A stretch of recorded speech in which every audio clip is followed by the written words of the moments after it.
প্রতিরোধ বাঁচার আশা, প্রতিরোধ বাঁচার আশা, প্রতিরোধ জীবন নাশা, প্রতিরোধ জীবন নাশা।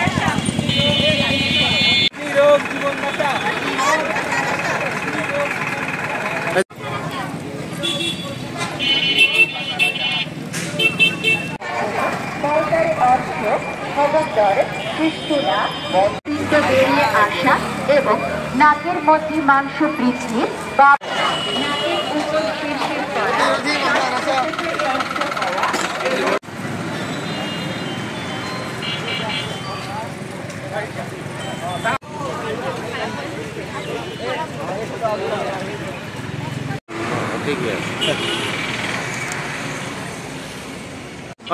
কি রেজিন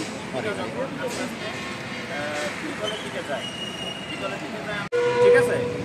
আর 2 নম্বরে বসবো কিভাবে যে আমরা সমস্যা, ঠিক আছে। আর একটা কি, আর একটা টেস্টের মাধ্যমে আমরা বুঝি সেটা না এই কিডনিতে সমস্যা আছে কি নেই। তো যখন কিডনি ডক্টর তারা সাজেস্ট করি কি যে এটা ডায়ালাইসিস নেওয়া লাগে। ঝিনাইদহে এই প্রথম একটা প্রতিষ্ঠান ক্যাম্পস আশীর্বাদ শুরু, তো সেই ক্যাম্প র্যালি হবে, আমরা সবাই এই র্যালিতে যোগদান করবো ইনশাআল্লাহ।